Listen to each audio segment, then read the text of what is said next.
علما میگن وقتی انسان شراب میخوره سکران میشه، 4 خصلت حیوانی پیدا میکنه. اول تبدیل به روباه مکار میشه، بعد تبدیل به گرگ بیره میشه، بعد تبدیل به خرس تیر خورده میشه، بعد تبدیل به موشی میشه که دنبال یه سوراخی میگرده خودشو قایم بکنه. شراب وقتی که قاطی با اعصابش شد، با خون و مغزش شد و این عقلش و قدرت تفکر و تشخیص و تمییزش رو پوشون، دیگه کم کم مثل روباه مکار میشه و کم کم مکر میکنه. وقتی که خوب قاطیه سیستمش شد، دیگه چه؟ تبدیل به گرگ بیره میشه. وقتی که دیگه به اوج مستی رسید، دیگه به خواهر و مادرش هم رحم نمیکنه. علیاذ بالله. ام الخبائث دیگه، عقل انسان رو میپوشونه.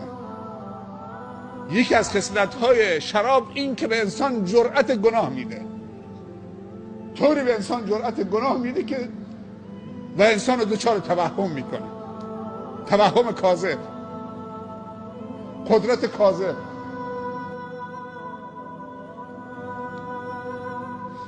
خصلت سوم خصلت خرس پیدا میکنه. وقتی کم کم مستی از سرش میره، حالا میخواد بر بگرده هوشیار بشه، فکر میکنه قدرت داره، ولی مثل خرسی است که تیر خورده خون از بدنش میره، ولی هنوز فکر میکنه قوی است، عربده میکشه. وقتی که خوب این مستی از سرش در رفت کامل، حالا هوش و حواسش برگشت، تبدیل به موش میشه. دیگه هیچ چیزی براش نمونده، نه سری، نه مالی، نه آبرویی، نه ایمانی، نه احترامی، نه شخصیتی، نه هویتی، هیچی براش نمونده. حالا دنبال یه سوراخی میگرده که خودشو قایم بکنه. میگن اونهایی که شراب میخورن وقتی که به مرحله دوم میرسن، به تبدیل به گرگ میشن، خیلی مغرور میشن، جرأت گناه پیدا میکنن. وقتی که به موش میرسن دیگه اونقدر خجول و کمرو میشن، سبحان الله. وقتی به مرحله دوم رسیدن خیلی پر رو میشن. مرحله 4 که رسیدن، که از مستی از سرشون در رفت، مثل موش میشه که حالا دنبال سوراخی میگرده خودشو قایم بکنه، دیگه چیزی نمونده. خیلی ترسو میشن و خیلی خجول میشن. خدا میگه همچین نوشیدنی نخور که تشخیص بین همسرت و مادرت ندید. بعضی فکر میکنن که زهد کم خوردن و نخوردن، خیلی اشتباهه. زهد در زندگی به معنی کم خوردن و نخوردن و نپوشیدن نیست و استفاده از نعمتهای خدا نیست. زهد درست مصرف کردن و صحیح مصرف کردن نعمت هاست. شما فکر میکنید وقتی انار میخورید شکر انگور داری میکنید؟ نه، تو انگور نخوردید که طعمش بچشید که چطوری شکرش بکنید. تو انار خوردید، الان داری شکر انار میکنید. پیامبر صلی الله علیه و سلم فرموده خداوند دوست داره هر نعمتی که در اختیار تو گذاشته استفاده بکنید درست و شکرشو در زندگی تو ببینه. کلوا واشربوا، این فرموله. هر چی دلت میخواد بخور، هر چی دلت میخواد بنوش، اما قسمت بعدش ولا تصرف.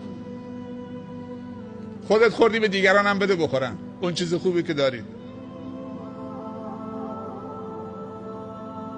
پیامبر صلی الله علیه و سلم در مدینه به ام المؤمنین عایشه گفته بود که اگر دختر جوانی تو مدینه میخواد عروس بشه، لباس عروسی نداره، طلا نداره، 1 هفته 10 روز 1 ماه طلا و لباس زیبا بهش بدید تا بپوشه، عاریت بهش بدید تا خودشو زیبا بکنه برای شوهرش، شاید تو خونش نباشه، کمکش بکنید.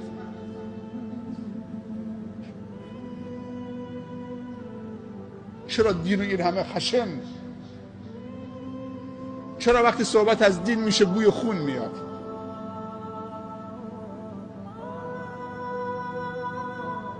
بوی تحقیر و توهین میاد، بوی خشونت میاد. این از کجا به دین چسبیده شده؟ وقتی صحبت از دین میشه بوی گل باید بیاد، بوی مشک و عنبر باید بیاد. فبما رحمت من الله لنت لهم. اگر گناه هم میکنی با جرأت گناه نکنید، از روی ضعف اراده گناه بکنید، عربده نکشید. کل بنی آدم خطا و خیر الخطائین توابون. همه بندگان اولاد آدم خطاکارند و بهترین خطاکاران توبه کنندگان.